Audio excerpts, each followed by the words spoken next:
eu pergunto ao Senhor, o que faz alguém duvidar da salvação?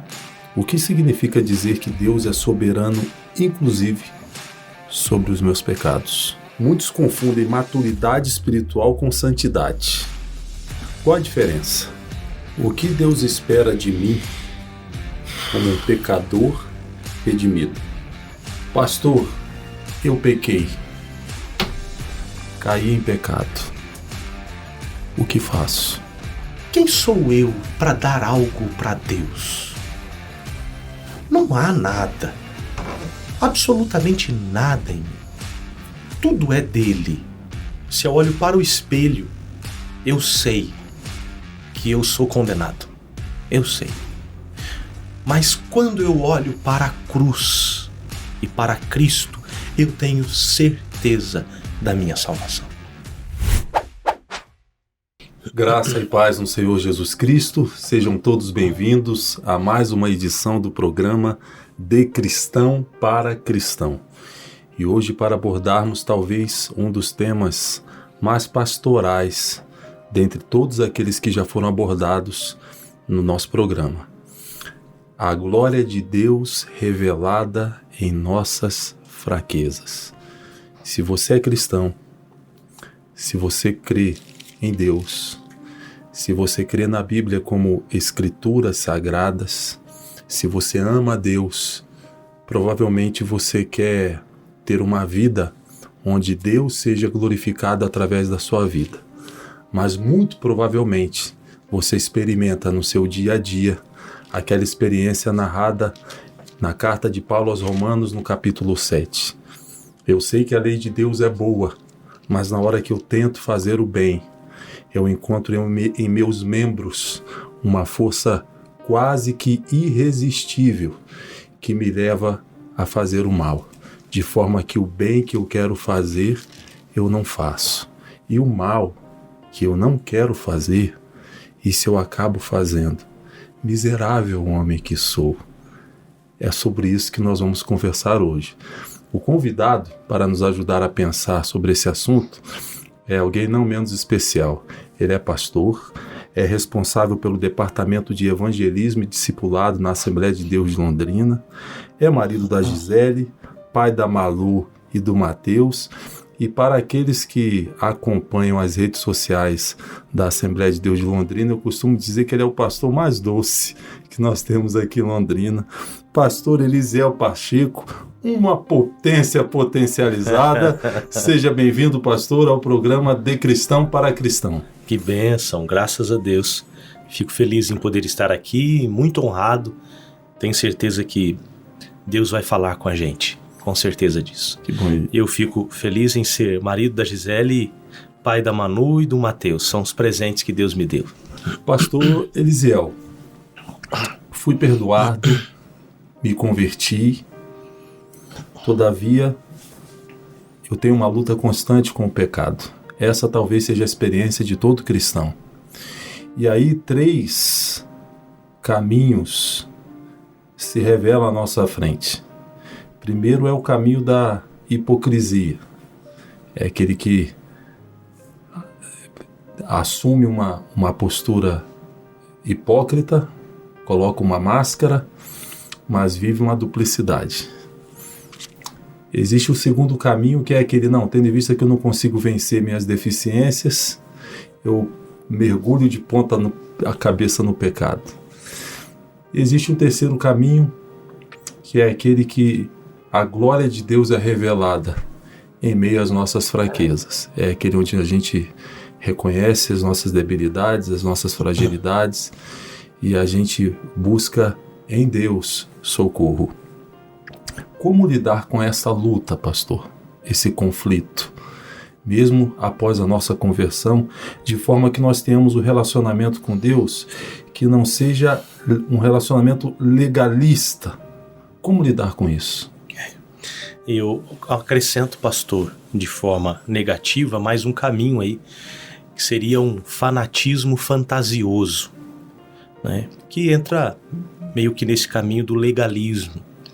É viver uma fé quase que irracional, ou uma fé fantasiosa mesmo, é uma fé fora da realidade, né? Uma fé, não sei se a palavra seria hiperespiritual, mas pseudo-espiritual, que não é uma verdadeira espiritualidade, né? E que traz uma ilusão de que o pecado não toca, de que você está livre dele, e é muito ruim a respeito disso. Pastor, infelizmente, nós temos essas batalhas, e todos nós temos a batalha. Porém, a salvação, isso vem a partir da conversão. Nós sabemos que a salvação, ela opera em 3 fases na nossa vida. A primeira fase é que nós somos salvos da pena do pecado. A segunda fase é que nós estamos sendo salvos do poder do pecado. E a terceira fase é que nós seremos salvos da presença do pecado. Então podemos dizer que já fomos salvos, nós estamos sendo salvos e nós seremos salvos. E é nesse caminho de que estamos sendo salvos é que nós lutamos contra a força do pecado, o poder do pecado. Antes de sermos salvos, o pecado tinha domínio sobre nós. E aquilo que nós nascemos dominados e éramos dirigidos por ele, sem consciência de que éramos dirigidos, não era nem tentação, era o único caminho que seguíamos sem Cristo. Agora que viemos a Cristo e somos livres do pecado, somos livres da pena do pecado, não há mais nenhuma condenação, e estamos em um processo que é o processo da santificação. Nesse processo nós temos essa luta, uma luta constante contra este corpo do pecado que deseja o pecado, que anseia pelo pecado. Isso acabará quando a salvação será consumada, quando a volta do Senhor Jesus, quando fomos glorificados, né? Nós fomos justificados, regenerados, agora estamos sendo santificados e seremos glorificados, onde não haverá mais a presença do pecado, onde não haverá mais dor, nem tentação, nada disso. E o que nos faz continuar, pastor, nessa caminhada e que nos livra desse legalismo ou até desse fanatismo fantasioso ou de outros caminhos é a confiança na graça de Deus. Porque a graça de Deus é o favor imerecido de Deus que nos deu a salvação. A salvação veio por meio da graça. Na realidade, a graça já é anterior a isso. É pela graça que o mundo existe. É pela graça que o mundo subsiste. É pela graça que nascemos. Os nossos pais chegaram a uma certa idade a ponto de que viemos a nascer. Pela graça que vivemos no pecado e Deus não nos condenou. É pela graça que Ele nos salvou. E pela graça que nós, sendo pecadores, salvos, o Senhor continua conosco. Então, não há possibilidade de termos um coração legalista, porque se cumpríssemos as leis, ou a lei, não haveria necessidade da graça. A graça é porque nós não cumprimos a lei. E por causa disso, nós somos dependentes desta graça de Deus. Então, assim como fomos salvos pela graça, e isso acredito que todo cristão convertido, ele compreende indiscutivelmente que ele foi salvo pela graça, o cristão precisa compreender que ele está sendo salvo. E se ele foi pela graça, ele está sendo também pela graça. Eu gosto de um texto, pastor, que está em 1 de Pedro, quando ele vai falar a respeito até da santificação. Eu vou ler, pastor, eu acredito que é melhor eu falar a respeito disso pela leitura, que está na primeira carta de Pedro, capítulo 1, versículo 13, ele vai dizer assim: portanto, cingindo os lombos do vosso entendimento, sede sóbrios. Então ele vai falar sobre essa compreensão, né? A sobriedade. Aí ele vai dizer: e esperai inteiramente na graça que se vos ofereceu na revelação de Jesus Cristo, como filhos obedientes. Então, se fomos salvos pela graça, é esta graça que nos capacita a continuarmos nesse processo de salvação. Excelente. Eu gosto muito, provavelmente o senhor leu na versão Almeida Corrigida. Sim, né?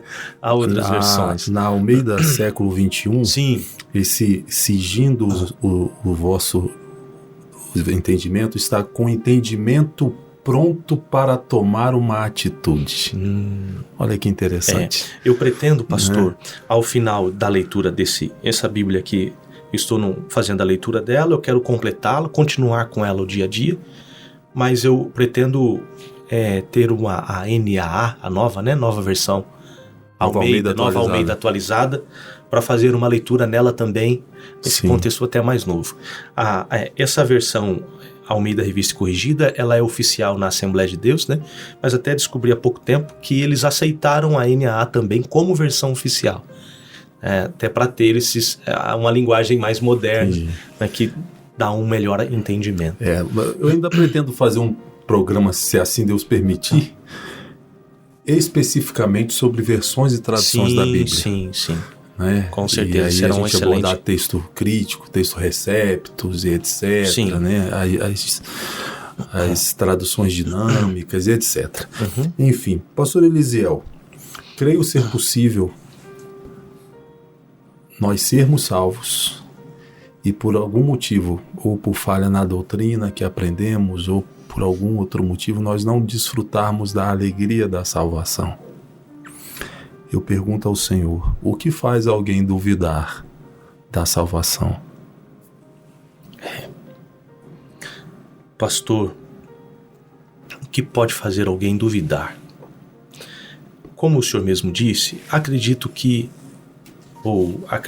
e também tenho experiências de que passamos por tempos diferentes na vida cristã.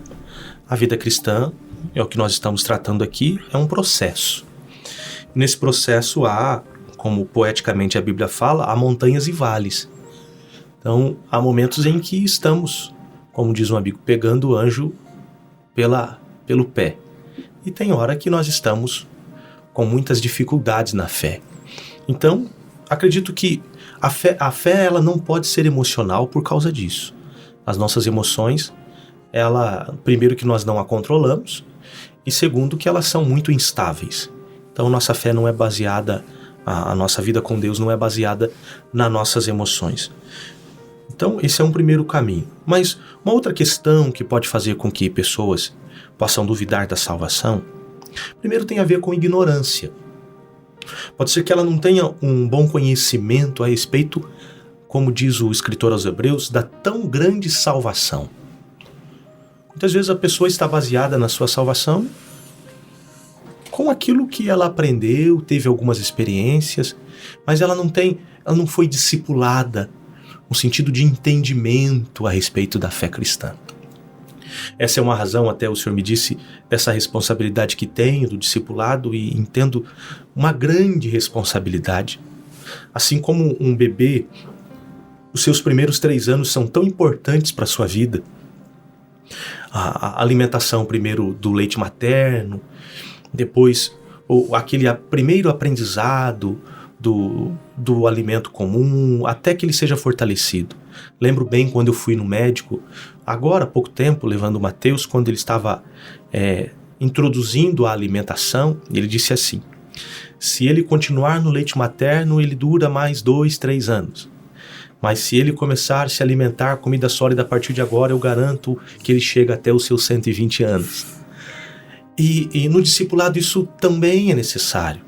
Muitas vezes tem cristãos que ele foi salvo, mas ele teve dificuldades no discipulado, e por causa disso ele tem ignorância a respeito das verdades fundamentais da fé cristã. Isso faz com que ele seja manco na sua fé. E por causa da sua ignorância, ele tenha dúvidas da salvação. Não que ele não seja, mas por falta de conhecimento.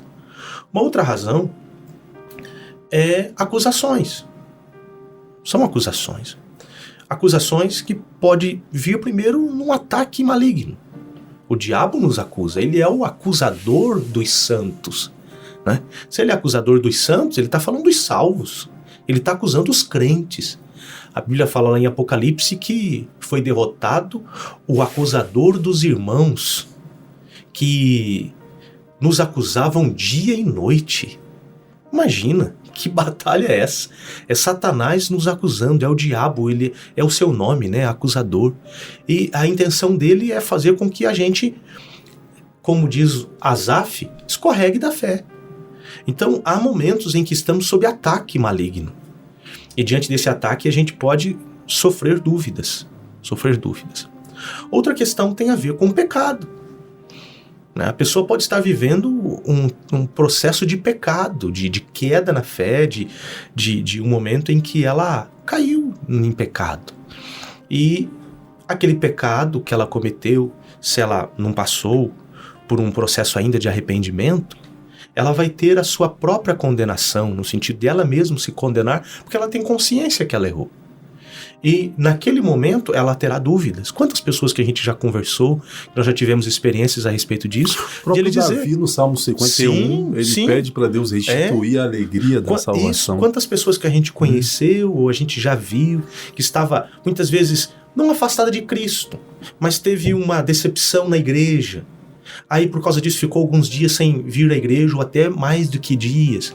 E ela lá naquele momento ela falava assim, puxa, se Jesus voltar agora, será que eu estou pronto? Se eu morrer agora? Então ela tem dúvidas ali a respeito da sua salvação. Não estamos falando nem de perca de salvação, estamos falando de dúvidas, por causa de circunstâncias, muitas vezes de pecado mesmo. E ao mesmo tempo, pastor, eu não sei se é raro, mas a gente não pode deixar de dizer que aqueles que não foram salvos não passaram pela salvação. Estão no nosso meio, não é? Estão no nosso meio, conhecem o contexto, andam dentro dos costumes, sabe como funciona a rotina evangélica até, mas não teve o encontro com Deus. Ora, será que o Cornélio não seria membro das nossas igrejas? Um homem que jejuava, que orava, que dava esmolas, um homem generoso, homem de um excelente caráter, mas não era salvo, né? Ou Lídia, a Tiatira, a mulher de Tiatira que estava na cidade de Filipos, era uma mulher temente a Deus, mas não era salva. O jovem de qualidade, ou como a antiga Bíblia chamava de o mancebo de qualidade, né? Olha os exemplos que ele mesmo diz a seu respeito, e o próprio Cristo não o acusou de nada. Não era salvo. Então, querido pastor, há também aqueles que, muitas vezes, pode ser que essa dúvida seja uma bênção de Deus para a vida dele, porque ele precisa buscar a salvação, porque não tem. Excelente. Pastor, pode ser que muitos daqueles que estão nos assistindo agora, sim, estejam experimentando aquilo que a gente chama de frustração consigo mesmos. Amam a Deus. Sim. Nasceram de novo. Todavia, experimentam sucessivas quedas. E muitos até chegam a duvidar se são salvos de fato, ou chegam a descrer ou a não crer na graça de Deus, na fidelidade de Deus para com eles. Eu pergunto ao Senhor, o que seria capaz de convencer alguém de que Deus jamais abandonará? Alguém que esteja nos ouvindo agora, sim, que esteja frustrado consigo, se acha indigno, se acha sujo, o que seria capaz de convencer essa pessoa que Deus jamais a abandonará? Pastor, no discipulado, como a gente discipula várias faixas etárias, eu tive o privilégio de iniciar o discipulado do seu filho e a gente tem uma continuidade pela frente, então precisamos ser assertivos nas respostas e simples nas respostas, né? Principalmente quando a gente aplica o discipulado, a palavra de Deus. E a gente vai constituindo alguns conceitos para nos ajudar nesse tempo. Eu tenho um conceito quando digo a respeito da minha certeza da salvação, né? Eu digo assim, e isso é um conceito consciente, é a minha convicção. quando eu olho para mim, eu tenho certeza da minha condenação. Quando eu olho para mim. Se eu olho para o espelho, eu sei que eu sou condenado. Eu sei. Mas quando eu olho para a cruz e para Cristo, eu tenho certeza da minha salvação. Então, como é que eu posso garantir, ou como é que eu tenho a certeza de que o Senhor nunca me abandonará? Por aquilo que sou? De forma alguma.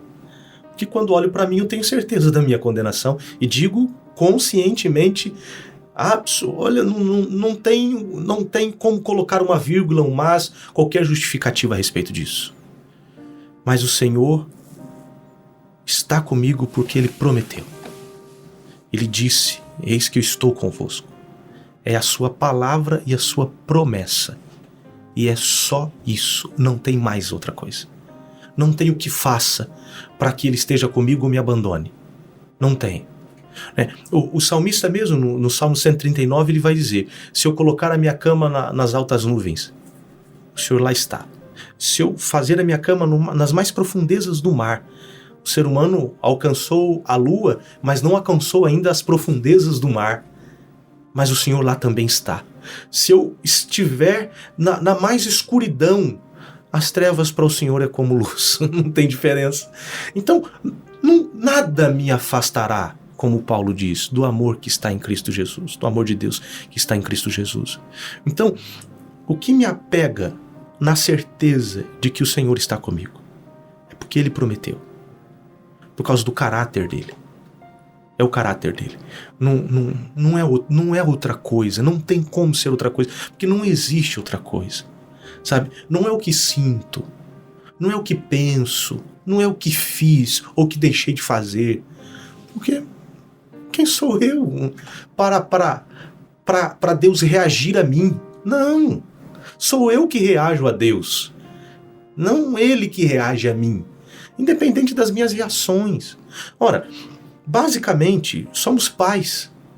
E os nossos filhos, por piores que sejam no sentido das suas maldadezinhas infantis, das traquinagens que fazem, nós podemos até entristecer. Eu sou do pai mais da antiga, de vez em quando até dar umas palmadas, usar o do cinto. Mas em nada diminui o meu amor por eles. Pelo contrário, aquela tristeza tem a ver com o que eu estou fazendo de errado, o que está faltando de eu consertar. A primeira vez que eu tive que corrigir a minha filha no sentido de dar umas cintadas, como diz o ditado, ela chorava num lado, eu chorava no outro lado, né? Porque doeu muito mais em mim, né? Doeu muito mais o que fiz para ela do que as cintas que eu levava do meu pai. Meu Deus, se eu que sou mau tenho esse coração pro meu filho, e Deus, o que Ele não tem por mim? Então, não é por mim, não é por ninguém, não tem nada a ver com a gente, tem a ver com quem é Deus. E Ele é de um caráter que não há palavras humanas para a gente dizer. E se Ele diz que Ele está conosco, o escritor aos Hebreus traz as palavras do Antigo Testamento: eis que não te deixarei e nem te desampararei. Pronto, Ele disse e acabou.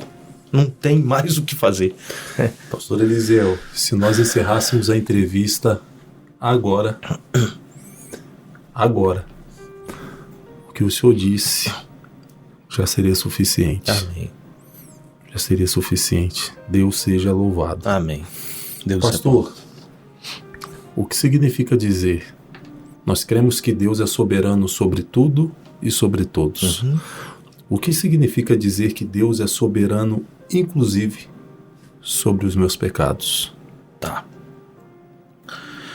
Pastor, primeiro acredito que é bom a gente definir o que significa esta palavra soberano, ou dentro desse contexto soberano sobre os meus pecados.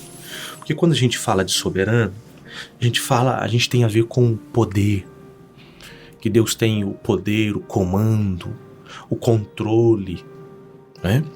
E dá a entender, se a gente não tomar cuidado, a gente pode interpretar erroneamente que o Deus soberano sobre os meus pecados é que Deus tem responsabilidade sobre os meus pecados.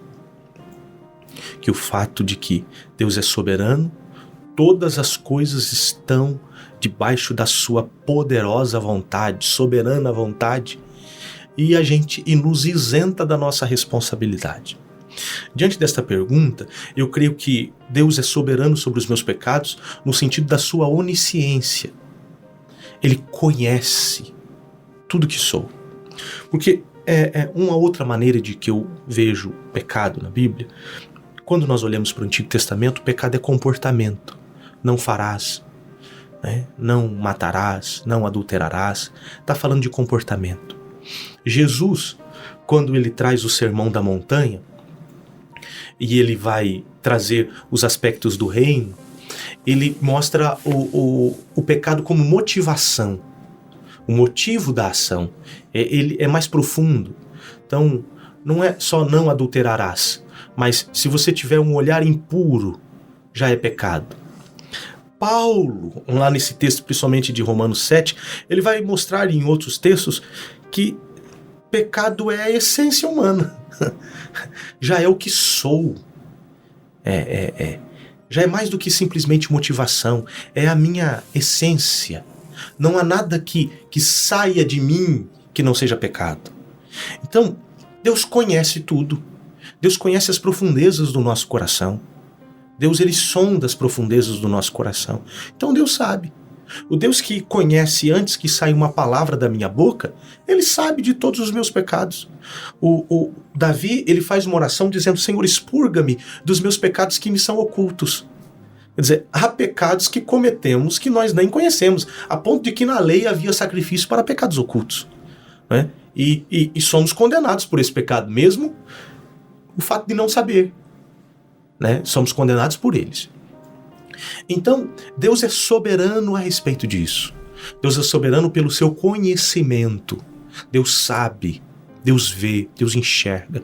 Não há nada que cometemos, ou não cometemos, ou omitimos, ou falamos, ou pensamos, ou qualquer uma outra classificação que o soberano Deus não sabe, não conhece.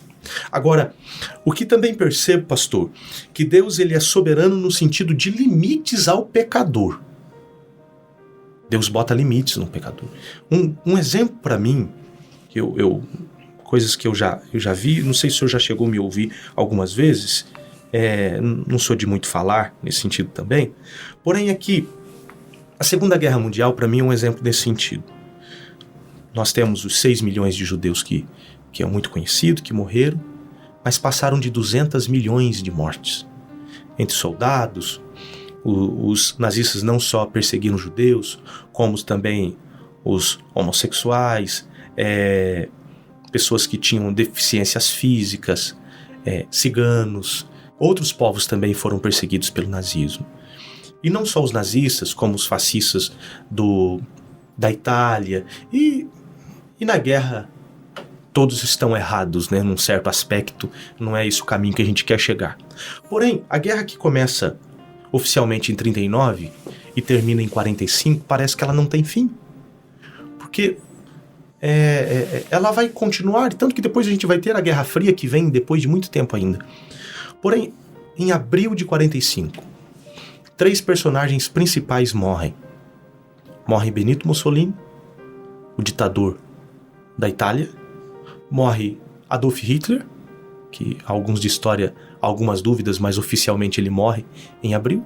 E morre também Theodore Roosevelt, que era o presidente dos Estados Unidos. As 3 peças principais que comandavam as 3 principais nações da guerra, fora a Inglaterra, morrem. A partir dali, acaba-se a guerra. Acaba-se a guerra. Por isso que foi Deus quem pôs o fim na guerra. Porque morreu 200 milhões de pessoas. Mas quando acaba esses 2, meses depois a guerra tem seu fim. Então, Deus, ele é soberano nesse sentido. Ele é o autor e o orquestrador da história humana. E a história humana é feita pelos pecados humanos. Porém, Deus vai botando limites nisso. Imagine se Deus não colocasse limite nos homens. O mundo já não existiria mais, né? Porém, Deus vai limitando. Deus vai dizendo: até aqui você chega, a partir daqui você não vai. Isso aqui você pode fazer, mas a partir daqui você não pode. E esse Deus, por sua graça, permite que a humanidade seja preservada, porque ele disse que a humanidade será preservada, e ele vela para cumprir a sua palavra. Então eu penso na soberania de Deus nesse sentido, pastor. Na soberania, não no sentido da sua responsabilidade, de forma alguma. Ou que ele nos dá a possibilidade de pecado, também não. Porque Deus não é a ninguém tenta e não é tentado por ninguém. E também, mas Deus ele é conhecedor de tudo e é o Deus que é soberano no sentido de limitar os pecadores em seus pecados e em suas maldades. Pastor, quando a gente fala em propósitos de Deus, claro que há o propósito inescrutável, né? Mas quando a gente faz menção ao propósito de Deus nesse processo de amadurecimento da fé, o senhor acha que o propósito de Deus está mais vinculado ao fato de eu pecar menos, ou seja, na questão comportamental, por exemplo, ou que o propósito de Deus esteja mais vinculado na medida que eu vou tomando consciência da minha dependência da graça de Deus, que eu vou tomando consciência da minha pecaminosidade e, obviamente, dependência da graça de Deus, ou as duas coisas? Pastor, é nesse caminho do amadurecimento de fé, né? Eu penso que não há um paradoxo, por mais que pareça, ou eu peque menos, ou eu pareça mais pecador. É mais ou menos esse sentido, né, pastor? Eu peque menos ou eu pareça mais pecador. Pastor, há duas palavras, principalmente no contexto de Romanos, que a gente precisa compreender, ou pelo menos trazer aqui aos irmãos, que há pecado e pecados. Quando a Bíblia fala do pecado, fala dessa nossa natureza caída, né? É nisso que eu falo que Paulo traz como que pecado é a essência, é a nossa natureza caída. É muito interessante que Adão nasceu à imagem e semelhança de Deus. A Bíblia deixa claro que Adão nasceu à imagem e semelhança de Deus. Capítulo 5 de Gênesis vai falar que Adão teve um filho chamado Sete, e Sete nasceu à imagem e semelhança de Adão. Ele não nasceu à imagem e semelhança de Deus. Ele nasceu à imagem e semelhança de Adão. Então, que Adão é esse? O Adão caído. O Adão pecador. E geramos esta semente corruptível que chegou até nós. Então, a nossa essência é pecado. E esse pecado gera pecados, que são a manifestação dessa nossa essência. A essência de uma árvore está escondida no seu tronco, que ela é uma laranjeira, ela é uma jabuticabeira, e os seus frutos são a manifestação da essência da árvore. Jesus disse: pelos frutos conhecereis a árvore. Assim somos nós. Nós somos pecado, por isso os nossos comportamentos sem Cristo serão comportamentos de pecados. Então, pastor, eu penso que a salvação e o processo do amadurecimento da fé provém, em primeiro lugar, nesta consciência de que somos pecadores. Um exemplo disso, para deixar isso mais ilustrado, é o encontro que Isaías teve com Cristo. Que ali, quem estava sentado no trono era o próprio Jesus, né? Lá em João vai dizer assim: Isaías me viu e se alegrou no meu dia. Então ali era Jesus. E quando ele vê a glória de Deus, a primeira coisa que ele tem consciência é de si mesmo. Então ele teve consciência de si. Ai de mim que vou perecendo, porque eu sou um homem de lábios impuros e habito no meio de um povo de impuros lábios. E quando ele tem consciência de si, de que ele é pecador, de que ele é miserável, a partir dali ele passa por uma transformação aonde seus pecados são diminuídos, porque ele é purificado, tem os seus lábios purificados. Então, pastor, uma vez, eu tenho um amigo que uma vez ele rindo, disse que chegou numa pessoa e falou assim: o que é humildade? Aí a pessoa disse para ele assim: quem pergunta é porque não é. Porque o humilde vai se achar orgulhoso e procura humilhar-se a cada dia mais. Então, Alguém que procura viver uma vida em santidade vai perceber-se pecador e vigia-se cada dia mais, por isso peca menos. Então, é uma engrenagem que entra por outro. Porque se eu fizer o caminho inverso, pastor, entra no legalismo. Se eu procurar não ter comportamentos, eu me torno um fariseu, que vai chegar a ponto de achar que 613 mandamentos não é o suficiente e vão criar as tradições. Porque não foi suficiente 613. Né? Eles precisam de mais, porque têm uma vida excelente, e são um exemplo, mas não olham para dentro de si. E como Jesus vai falar para eles que eles são sepulcros caiados, que por fora tá branquinho, limpo, mas por dentro é cheio de podridão. Então eu preciso olhar para mim e enxergar a minha podridão. E a partir do momento que eu olho para mim e vejo que eu sou pecador e que a minha essência é pecado, de que, como diz Davi no Salmo 51, eis que iniquidade eu nasci, e em pecado me concebeu a minha mãe. Aí sim, eu sou dependente da graça de Deus, e agarrado na graça de Deus, e desconfiado de mim. Porque a partir do momento que eu dizer, cara, você tá bom, parabéns, você tá conseguindo, você é o cara, a soberba precede a ruína. Vai dar tudo errado. Mas quando eu desconfio de mim, as coisas vão bem. C.S. Lewis, no seu clássico Cristianismo Puro e Simples, quando ele vai falar sobre orgulho, soberba, ele vai dizer que esse é o pecado mais fácil de ser percebido no outro. Mas é o mais difícil de se perceber em si mesmo. Pastor, explorando ainda esse tema, muitos confundem maturidade espiritual com santidade. Qual a diferença? Tá. Pastor, o que é santidade? Volto de novo aos meus alunos do discipulado, né? A palavra morte, aí eu vou trazê-la aqui para poder explicar melhor.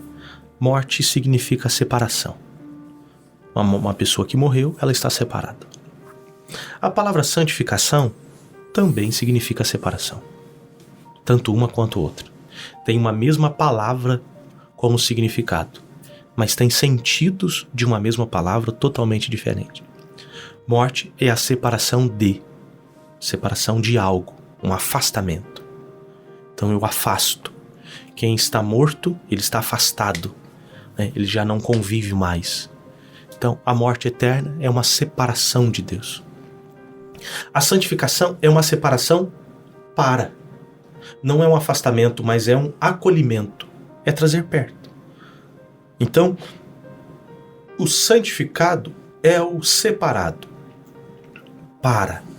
Há um propósito. Chega mais perto. É um acolhimento. Isso é vida. Enquanto a morte manda para longe, a santificação traz para perto. E como já dissemos na primeira questão que nós estávamos conversando, nós estamos sendo salvos.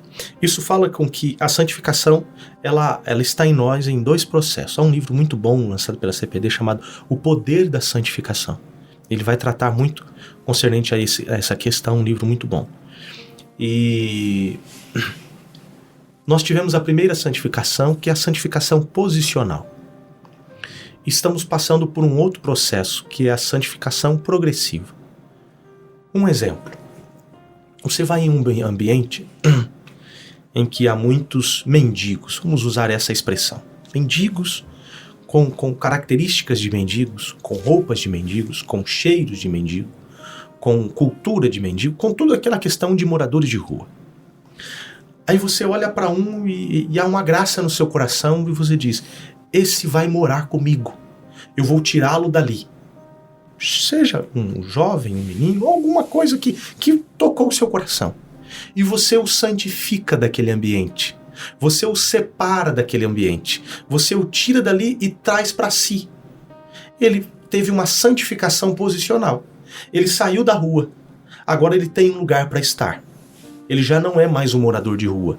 Ele já não é mais um mendigo. Agora ele já tem uma casa. Ele já tem um pai. Ele tem um tutor. Ele tem um ambiente. Ele tem um endereço fixo. Ele tem uma cama para dormir. Ele já não é mais aquilo. É a santificação posicional. Porém, agora vai o processo da santificação. Eu vou ter que trabalhar nele. Tem que tirar a rua dele. Vou ter que tirar a rua dele. Ter que dar banho nele, fazer a barba dele, arrancar a roupa, aquela roupa má, os costumes, ensiná-lo a ter modos, ensinar responsabilidades. Não vai ser fácil esse processo. Ele vai ter recaídas, vai ter que voltar. Então vai ter momentos de conflito. Esse é o processo da santificação. A santificação progressiva, a santificação processual, que eu posso dizer. Aonde entra o amadurecimento da fé nesse sentido aí, pastor? O amadurecimento da fé, eu compreendo que ele está quando essa pessoa, ou nós que tivemos a santificação posicional e estamos na santificação progressiva, tenham a compreensão do processo que eu estou vivendo. Ainda mais, eu tenho compreensão desse processo no meu irmão. Porque o amadurecimento da fé não é para mim, é para o outro. Porque quando eu estou maduro demais, o ditado, o próximo estado do maduro é o podre. Né? Então eu tenho que tomar cuidado muito com eu ser maduro demais. Porque pode ser que eu estou indo em processo de apodrecimento. Mas é essa paciência para com o meu irmão. O maduro da fé, e Paulo vai dizer isso, principalmente aos Gálatas, e o escritor aos Hebreus também vai chamar a atenção dos Hebreus, Paulo vai chamar a atenção também de Corinto, a respeito dessa questão do amadurecimento da fé. O não maduro da fé, ele tem dificuldades nesse processo. O não maduro da fé, ele escandaliza com muita facilidade, e principalmente com o próximo. Ele tem recaídas, mas o maduro da fé, maduro na fé, ele compreende isso, ele já tem uma caminhada nesse processo, ele tem mais paciência com o outro, ele entende, ele compreende, ele tem entendimento nessa caminhada. Então essa é uma diferença que eu consigo compreender entre esta santificação e o amadurecimento da fé. O maduro na fé é mais santo do que o imaturo na fé? Nem sempre. Pode ser que sim, pode ser que não. Mas o imaturo na fé peca mais do que o maduro na fé? Também nem sempre. Mas o imaturo na fé, normalmente ele se escandaliza com mais facilidade. Ele é neófito, ele se escandaliza. E ele também está mais sujeito à tentação do que o maduro na fé. Se o senhor permitir... Sim, por favor. Não é um escândalo só no pecado, com o pecado na vida do outro. É um escândalo também, ele também se escandaliza mais com o pecado em si mesmo. Sim mesmo. Né? John Newton, ele dizia assim, se tem uma coisa que eu sou bom, é em pecar. Ele dizia assim. Né? Nisso eu sou melhor em pecar. Quantas vezes, assim... passa em nossa mente pensamentos que não teríamos a absoluta coragem de dizer para ninguém. E algumas pode ser uma ação maligna, querendo nos derrubar, não sei. Mas outras são coisas do coração da gente, que é impuro, que é mau, terrível. E se eu não entender que eu sou pecador e que eu dependo inteiramente da graça de Deus, como diz Pedro, e Pedro é um exemplo disso, porque quando ele confiou em si, ele negou a Jesus, né?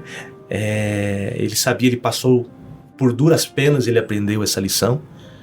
Eu me escandalizo comigo mesmo, porque sou salvo ou não sou? Pode entrar naquele caminho que o Senhor mesmo diz, da dúvida da salvação, de duvidar da salvação. O imaturo da fé passa por isso, por essa questão. Agora, o maduro na fé entra nesse outro caminho, pastor, perdão de aumentando o assunto, mas o próprio maduro na fé tem que tomar cuidado para que, na sua maturidade, entre aspas, não se tornar orgulhoso nesta maturidade. Por isso que eu digo que a maturidade é para o outro e não para si. Porque se ele é maduro no sentido, isso aqui eu tiro de letra, já passei por isso aqui, e olha lá meu irmão, novinho da fé, está se arrebentando e eu já estou velhão aqui, sei o que fazer, é esses que o diabo também derruba. O inimigo consegue o derrubar, porque ele vai confiando muito em si. Davi, que vigiou quando jovem e não vigiou quando velho. né? Salomão, um grande exemplo disso, vigiou quando jovem e não fez o mesmo quando velho. Demas, né? Estava com Paulo no começo, mas abandonou, amando mais o presente século, lá no fim da vida, lá na frente. Então, essa maturidade cristã tem a ver com... eu acho que tem a ver com mais essa consciência de que eu sou... Quanto mais o tempo passa, mais pecador eu compreendo que sou. Mais dependente eu sou da graça de Deus. E mais misericórdia eu tenho do meu irmão. Isso é uma maturidade da fé. Pastor, às vezes eu tenho a impressão que estamos diante de um dilema enigmático. Perdoe-me o pleonasmo. Um dilema enigmático. Porque há alguns que se convertem e já por ocasião da sua conversão experimentam uma mudança radical na vida. Sim. Radical. Vícios que já são libertos assim, de determinados tipos de vício, etc. Mas parece que outros lidam com um espinho durante a vida inteira. Um espinho na carne. Não é? Como lidar com esse dilema, pastor? Pastor, tem uma coisa linda, é que a fé cristã, que ela é a fé de 2 ou 3, no sentido de comunidade, de irmandade, de família, ela também opera na individualidade. Ninguém tem uma experiência igual do que o outro. Deus trabalha individualmente com cada um. É nesse sentido que eu não tinha resposta para Romanos 2, não me foge a memória, quando Paulo termina um texto, Romanos 2 e 16, que ele termina dizendo assim, segundo o meu evangelho. Sempre parecia para mim uma arrogância de Paulo, ou soava. Claro que isso está aqui não é pecado, mas eu não compreendia porque ele chamava o evangelho dele. Se o escritor de Mateus fala evangelho de Mateus, é o evangelho de Jesus Cristo, segundo Mateus. Paulo fala o evangelho de Deus. Evangelho de Deus, mas ele usa o meu evangelho. Ele traz para si. É como se a mensagem fosse dele. Na realidade, eu compreendi que, até na evangelização, o senhor fala, que a maior pregação do evangelho é o meu testemunho. É o meu testemunho. É também para mim, porque os anjos não pregaram o evangelho. Por que os anjos não pregam o evangelho?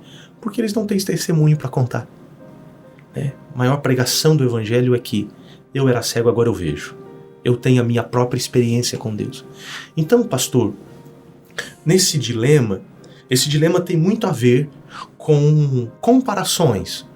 Quando eu começo a comparar como Deus trata a mim e como Deus trata o senhor, ou como Deus trata outro. E esse caminho não é um bom lugar. A vida do outro é para servir para mim de inspiração e nunca de comparação. Eu não posso comparar a minha fé ou como Deus me trata com o outro. Mas também, pastor, com um pouco de vivência na fé e vendo na Bíblia também, a gente pode usar exemplos, que Deus sabe o que faz. E até aqueles que tiveram experiências radicais com Deus, de salvação de forma radical, houve uma necessidade disso. Vai haver uma necessidade disso em algum momento. Um exemplo claro é Paulo. No capítulo 9 ele tem uma conversão radical, né? Ao meio-dia, no sol da Síria, né? A caminho perto de Damasco. Imagine a temperatura, a clareza daquele sol, uma luz ainda mais forte do que aquela, que chega ao cegar. Ele fala diretamente com Cristo, ele é convertido naquele momento. O seu primeiro devocional foi 3 dias de jejum e oração, né? Que coisa mais poderosa do que isso, né? Uma conversão radical. Conversão radical. Mas ele vai precisar dessas experiências. Ele vai ter que contar essas experiências por 2 vezes. Lá no capítulo 22 e no capítulo 26 de Atos. Né? Quantas vezes experiências que já tivemos, elas serão para nós como que muletas, a palavra não é essa, mas âncoras, vamos usar outra expressão melhor, âncoras para sustentar a gente em situações de muitas dificuldades. Porque o mesmo Saulo que teve essa experiência, depois o mesmo Cristo fala para Ananias, e eu lhe mostrarei o quanto importa sofrer pelo meu nome. E diante desse sofrimento, aquela experiência radical que ele teve, o deu força para ele suportar aqueles momentos. Por isso que digo, todos têm espinhos na carne, todos. Aqueles que tiveram grandes experiências e tiveram conversões tremendas e tem testemunhos lindíssimos e aparentemente parece que Deus já deixou tudo pleno. Não, ele tem suas lutas, ele tem as suas aflições. E aquele crente que teve uma conversão menos com menos pirotecnia, né? No sentido de menos assuntos para contar ou coisas parecidas, também tem as suas tribulações. Então, a vida cristã é suportar. Vamos pensar em Jesus, que não passou por uma conversão. Não precisou.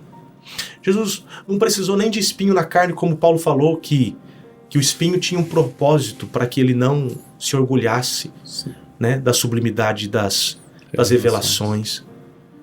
Mas Jesus teve que suportar afrontas, vergonhas, enfrentamentos. Jesus teve que suportar tentações. Jesus teve que suportar a cruz. Como nós não vamos suportar? Então, Evangelho é uma luta. Seguir a Cristo é negar a si mesmo, carregar a cada dia sua cruz e seguir a Jesus. O que Deus espera de mim como um pecador redimido? Imitar a Cristo. É isso que Deus espera de mim. Na realidade, é para isso que nós somos salvos. Para glorificar a Deus, imitando a Cristo. Por que é que Cristo já não nasceu? Na realidade, Jesus não precisava nem ter nascido. Por que é que ele já não veio na quinta-feira? Fosse julgado na sexta? Crucificado na sexta? Ficasse no sepulcro no sábado e ressuscitasse no domingo?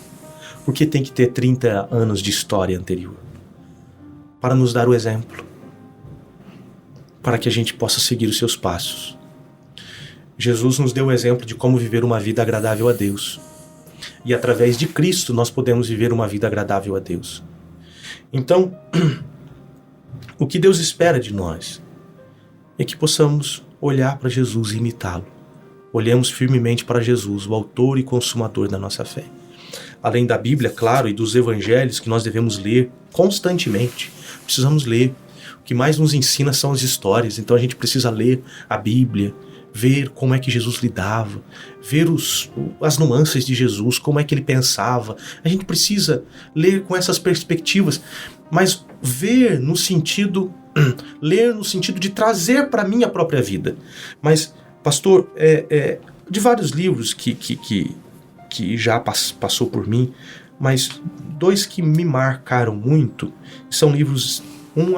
São livros de testemunhos. Primeiro é o Heróis da Fé, Orlando Boyer, né, somente para ministério e para a vida cristã. O segundo, para esta vida com Cristo contemplativa, é o romance de Charles Sheldon, que é o Em Seus Passos, o que Faria Jesus. Eu creio que todos os crentes tinham que ler esse livro. Até presenteei, tenho em casa e presenteei um exclusivo para minha esposa. Leia exclusivamente, ela tem o dela, né? Tem uma livraria aqui em Londrina que tem esse livro por preço de menos de R$15, um livro de excelente qualidade. Porque é essa pergunta que esse livro nos instiga a fazer. Se Jesus encarnasse aqui, porque na realidade eu já estou crucificado com Cristo e não vivo mais eu, e Cristo vive em mim. Então esse Cristo que vive em mim é casado com a Gisele. Então, em meus passos, se Jesus fosse casado com a Gisele, minha esposa, como é que ele lidaria com ela? Essa é a pergunta que eu tenho que fazer. Se Jesus fosse pai da Manu e do Mateus, como é que ele lidaria com ela? Se Jesus fosse membro da Assembleia de Deus em Londrina, se Jesus participasse do programa de Cristão para Cristão, essas são as minhas perguntas. Se Jesus estivesse no trânsito agora, quando alguém me fechou, como é que ele faria? Então, é Essa frase, eu tinha um amigo meu que quando ele pregava, ele falava assim, a minha Bíblia diz, né? Aí algumas vezes ele falava, Leandro, o nome dele é Leandro. Mas não está escrito na Bíblia. Ele falou, mas a minha Bíblia diz, eu escrevi. Então é assim, dá pra gente colocar na Bíblia esse título deste livro. E quando eu li, eu guardo esta frase como uma frase nesse sentido.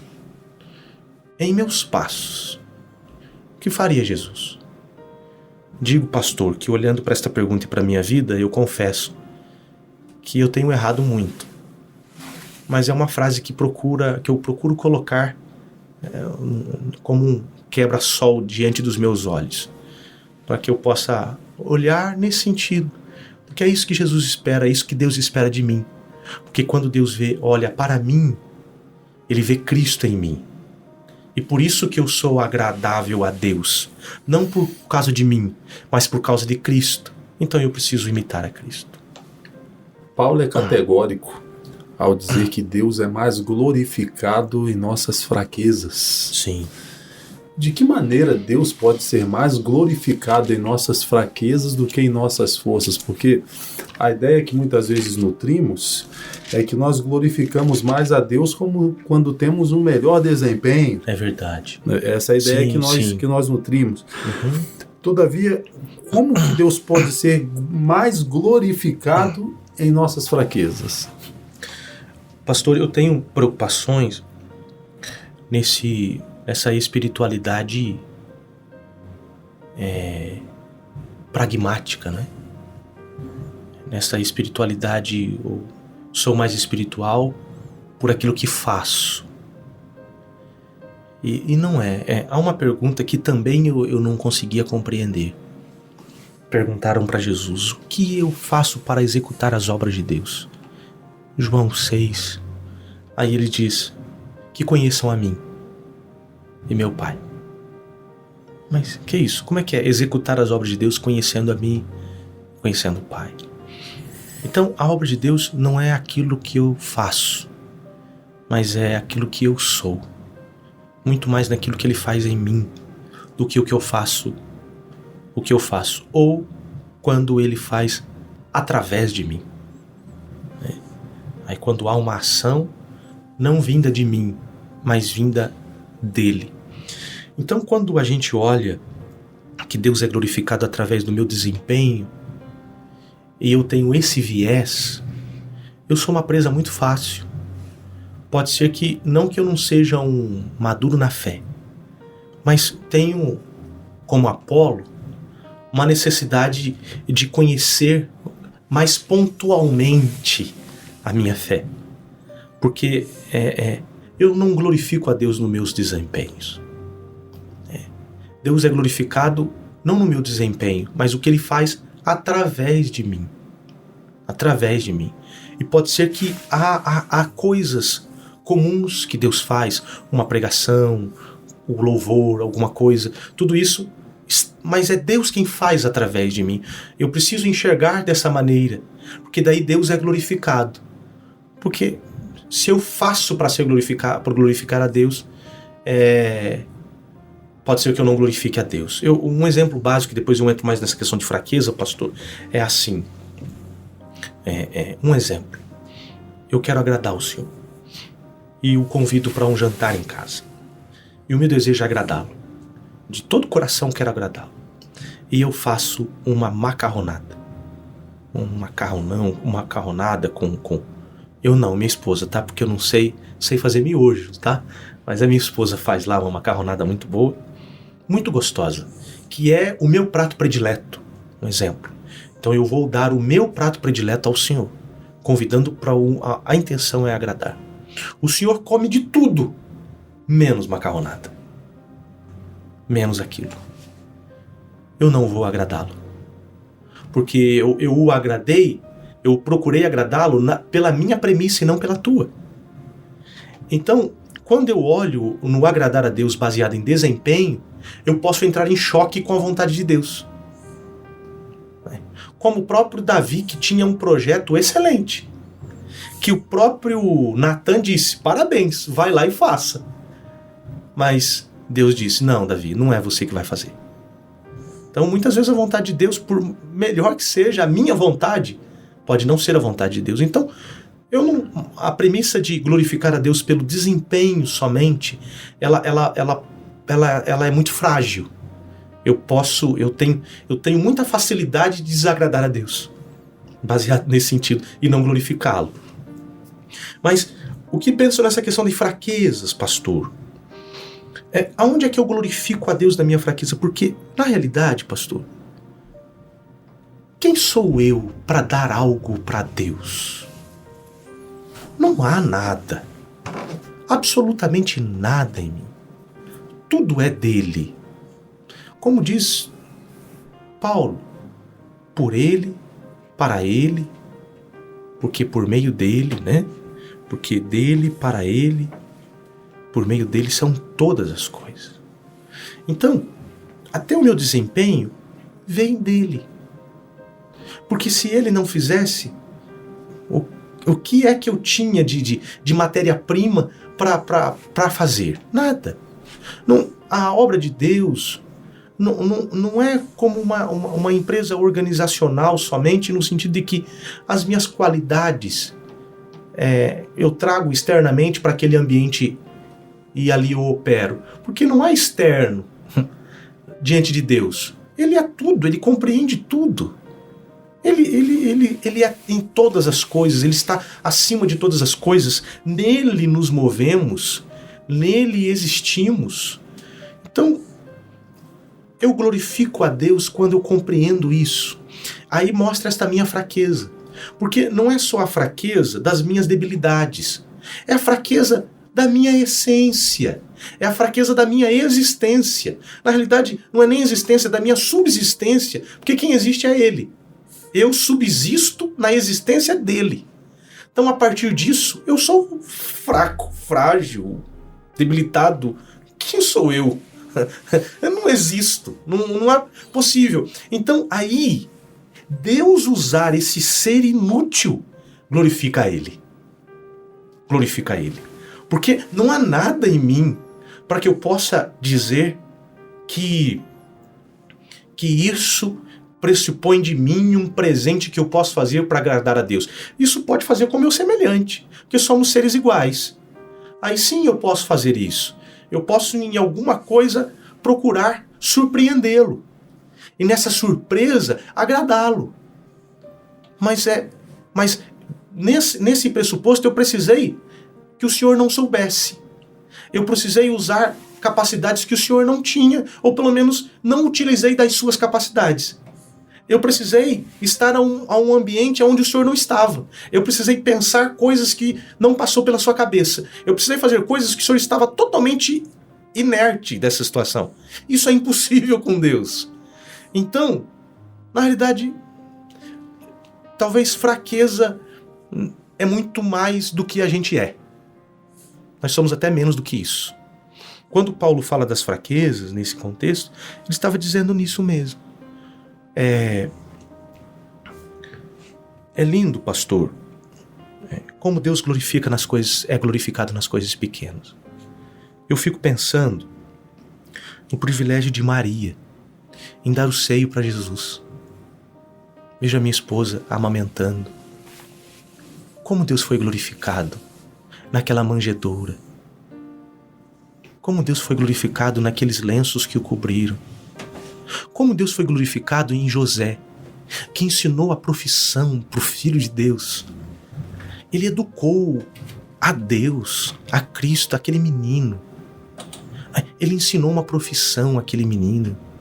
Deus foi glorificado nessa simplicidade. É a palavra de Chesterton, né, que diz, né, que não há coisa mais que glorifica a Deus do que numa família santa, num homem comum, né, num homem comum, uma mulher comum, um filho comum, uma família comum. Essas coisas comuns glorificam a Deus. E nós precisamos ver a glória de Deus. Por isso que quando a Bíblia fala que toda a terra está cheia da glória de Deus, e realmente está. Pode ser que os nossos olhos não enxergam a glória de Deus, mas toda a terra está cheia da glória de Deus. E é nas debilidades. Deus se glorifica nas debilidades. Eu vi esses dias um vídeo que mostrava, pastor, eu completo aqui, os cupins, os bichinhos cupins e as formigas. As formigas passando, mas os cupins fazendo um batalhão, uma parede de soldados cupins guardando um outro lado. E aquilo muito bem organizado. Nem aqueles exércitos asiáticos tinham uma organização, uma simetria tão perfeita como aqueles bichinhos que a gente não valoriza. Deus é glorificado ali. Deus é glorificado ali. Então é nesse sentido. Deus é glorificado em todos os momentos, em todas as coisas. Mas que fique registrado, pastor, que eu amo macarronada. Ah, que bom. E já que eu sei que é o prato predileto do senhor e é a especialidade da irmã Gisele, fique à vontade para preparar pastor, a macarronada. Até nessa questão de prato predileto, não sei se eu sou simples demais, só tem uma coisa que eu não gosto de comida, de alimento. Eu não gosto de comer pepino, não gosto do pepino. Até quando tem um vinagrete, e no vinagrete lá, tomate, alguma coisa, cebola e tem um pepino, eu como. Fora isso, pastor, o que vier a mim, de maneira nenhuma eu lanço fora. Não é só a macarronada, qualquer outra coisa. Como lidar com o pecado no meu irmão? Gálatas 6:1, né? Entra nesse caminho da maturidade. Gálatas 6:1, o apóstolo vai dizer: irmãos, se algum homem chegar a ser surpreendido em alguma ofensa, vós que sois espirituais, ou aqui maduros na fé, encaminhai o tal, ou corrigi o tal, com espírito de mansidão, olhando por ti mesmo, para que não sejas também tentado. Então, como lidar com o pecado do meu irmão? Meu lugar com misericórdia. Misericórdia. O nosso coração tem que ser um coração misericordioso. Pastor, não sei se estou falando demais, pastor, me perdoe, mas são experiências que tive que pode ajudar nesse sentido. Eu lembro bem de uma vez que eu estava atendendo aqui na igreja um casal, não os conhecia, veio uma senhora, jovem senhora, e o seu marido. Ela queria voltar para Jesus, e ele, pelo jeito, não tinha uma vida cristã, até pela sua aparência. E ela dizia que queria voltar para Jesus, mas não podia. E eu fui fazendo perguntas, por que você não pode voltar? E fui tratando com ela. Até que ela chegou no quesito do relacionamento conjugal. E o que ela dizia, eu o confrontava. E era muito sério com ele. E o seu marido estava quieto, me ouvindo. Depois de muito tempo, ela falou assim, ele já teve 3, eu sou o 4º relacionamento dele, ele tinha 3 esposas, um filho com cada uma delas, e essas mulheres envolvem no casamento, e eu repreendendo como ele tinha que lidar com aquela situação, tal. Aí teve uma hora que ela falou assim, mas ainda não tem como. Eu não tinha o que fazer, eu perguntei, mas se não tem jeito, o que vai acontecer? Aí ela me disse, ele falou, pastor, ela não está dizendo, mas na realidade é porque eu sou traficante de drogas, ele dizendo, né? Sou traficante de drogas. Então essa é a razão porque ela não disse que não pode ir na igreja. Daí ela falou assim, se fosse só traficante, ele tem 22 assassinatos nas costas.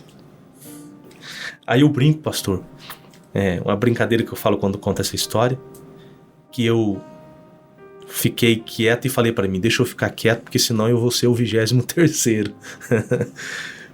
Pastor, uma das pessoas mais educadas que eu lidei, uma das pessoas que mais me respeitaram, uma das pessoas que mais me ouviram. Olha que tem muito crente que não tinha atenção, que não dava atenção como eu recebi daquele homem. Aí aquilo me fez pensar e me trouxe a um entendimento que creio do Espírito Santo, que é essa essência do pecado.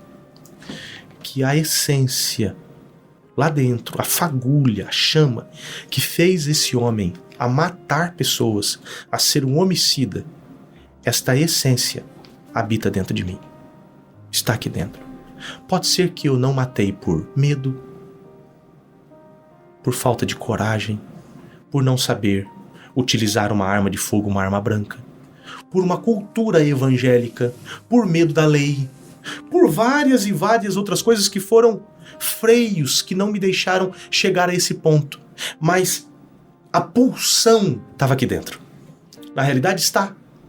A ponto de que A Bíblia vai dizer que se eu odiar o meu irmão, eu já sou um assassino.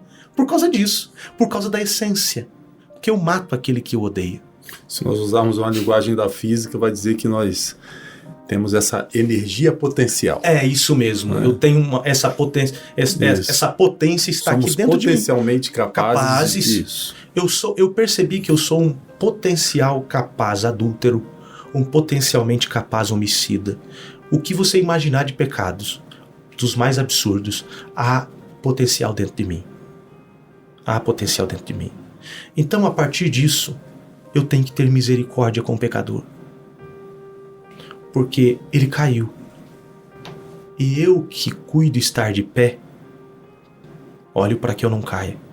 Então, como é que eu cuido do meu irmão? Na verdade, na justiça, com misericórdia, mas também com vigilância. Há uma misericórdia, como um imã, que existe uma, como eu posso dizer, uma aproximação afastada. Não consigo explicar o que eu quero dizer, mas há uma nuance muito importante aí, em que eu preciso ter misericórdia do irmão pecador, mas ao mesmo tempo eu preciso afastar-me num sentido de que eu também não me contamine com aquilo. E contaminar com o pecado muitas vezes não é o contaminar de cometer o pecado, mas de deixar que sementes daquilo fiquem no meu coração. Né? Em várias a gente pode aplicar isso em várias situações, mas eu preciso compreender isso. Eu preciso ter esse tipo de discernimento, em que eu tenho que ter uma misericórdia para não julgar, repreendê-lo pelo seu pecado, dar a mão para levantá-lo, mas ao mesmo tempo um cuidado com o meu coração, para que eu não seja tentado pelo mesmo pecado dele. Porque uma hora nós somos curiosos. Nós somos curiosos.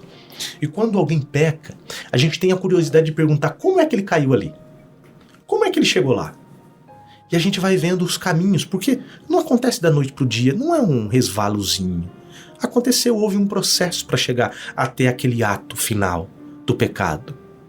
E se eu não vigiar, eu vou, como é que chegou aqui e tal? A gente precisa cuidar. Então é nisso que Paulo diz, o maduro, ele tem que ter um espírito de mansidão para corrigir com misericórdia, mas também tem que vigiar para que ele não seja tentado como. Só Deus sabe a condição que estão as pessoas que estão nos assistindo nesse momento, não é verdade? Sim. Existem aquelas que talvez estejam travando verdadeiras batalhas. Aliás, todos nós travamos verdadeiras batalhas diariamente. O senhor, como responsável pelo departamento de evangelismo e discipulado aqui na igreja, na Assembleia de Deus de Londrina.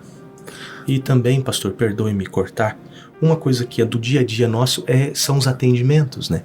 Os atendimentos pastorais. Sem contar... Isso, que a gente passa por esses caminhos também. Vamos partir então do pressuposto que estamos em um atendimento pastoral. Sim. Entrei na sala, está aqui o pastor Eliseu. Pastor, eu pequei. Caí em pecado. O que faço? Pastor, primeira coisa importante, e falo com propósito no sentido até do atendimento, levar a pessoa ao arrependimento. Pastor, já teve pessoas que vieram confessar o pecado, mas não estavam arrependidas pelo pecado. Vieram porque outros o trouxeram ali, vieram por causa das consequências, e eles tinham que arcar com consequências e precisavam de ajuda para não sofrer aquela consequência do nível que estava aparecendo. Então, eu não estava ali para ajudá-la a ser perdoada, porque não sou eu quem perdoo, claro, mas ajudá-la a receber o perdão de Deus e ser restaurada, porque o objetivo é a restauração, seja qual for a situação. Esse casal que disse, outros e tantos outros, e graças a Deus, Deus tem nos dado graça no atendimento pastoral, a restauração de muitas pessoas. Graças ao Senhor por isso. Isso eu vejo a glória de Deus sendo manifestada nesses atendimentos. Quantas mensagens Deus tem falado conosco, que coisa maravilhosa tem sido. Mas, pastor, o pecador precisa passar pelo arrependimento. A porta é essa. A porta é essa, tem que entrar. Lembro bem, pastor, de uma vez, de uma pessoa que veio diante de uma situação de pecado de adultério. O esposo estava muito nervoso, porque tinha descoberto que a esposa tinha pecado o pecado de adultério. Ela veio confessando do pecado, mas percebi que ela não estava convicta do seu pecado. Ela sabia que ela tinha feito um erro contra o marido.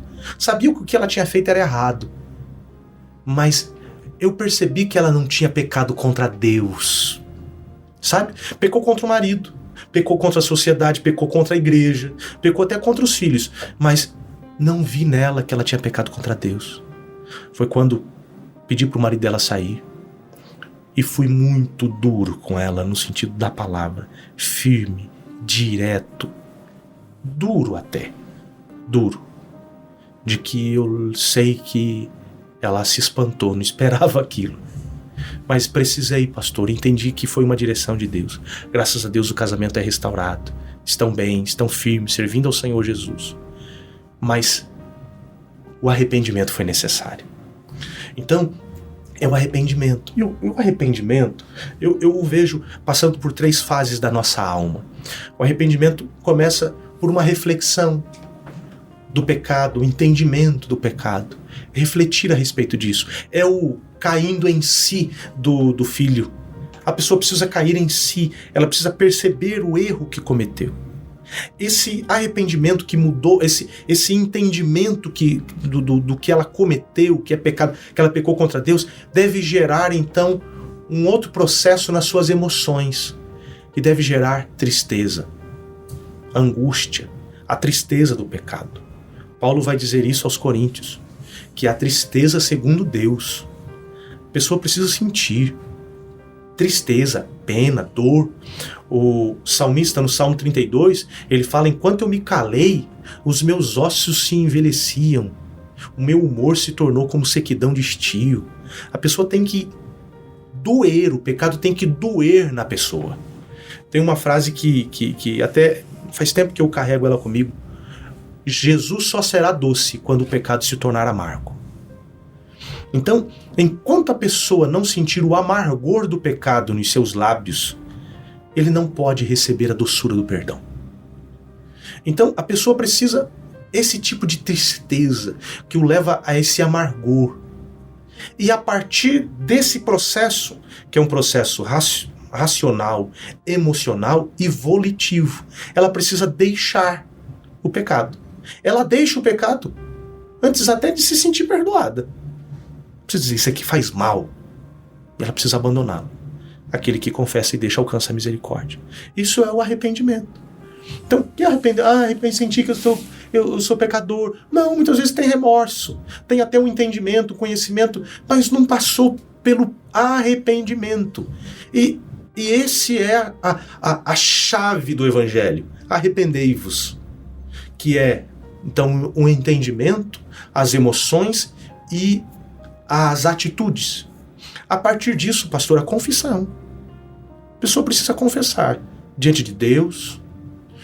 A Bíblia fala: confessai as vossas culpas uns aos outros, diante de um irmão maduro na fé, que tem condição de o ajudar na fé. E crer, pastor, no poder do sangue de Jesus, do caráter de Cristo perdoador. Porque todo aquele que chega diante dele arrependido de seus pecados é perdoado. É perdoado. Não há pecado. Qual é o pecado que não há perdão?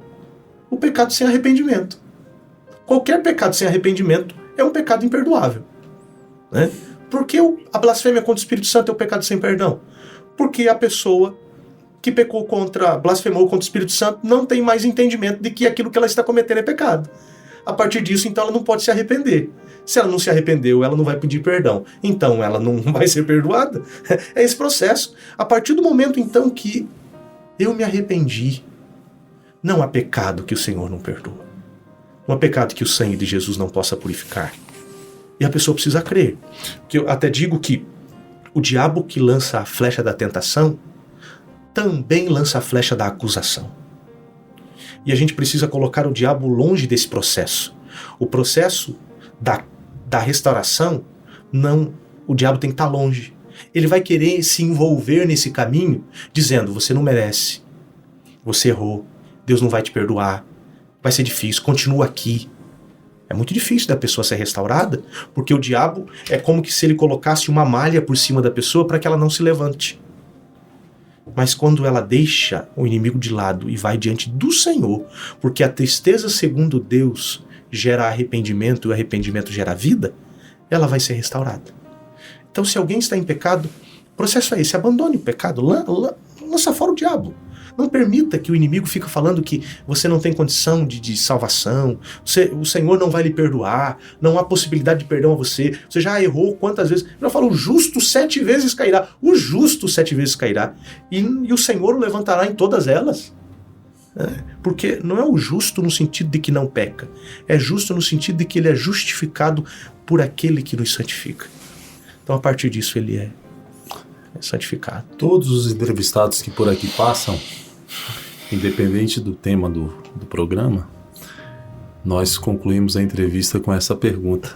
Vou fazê-la agora ao Senhor.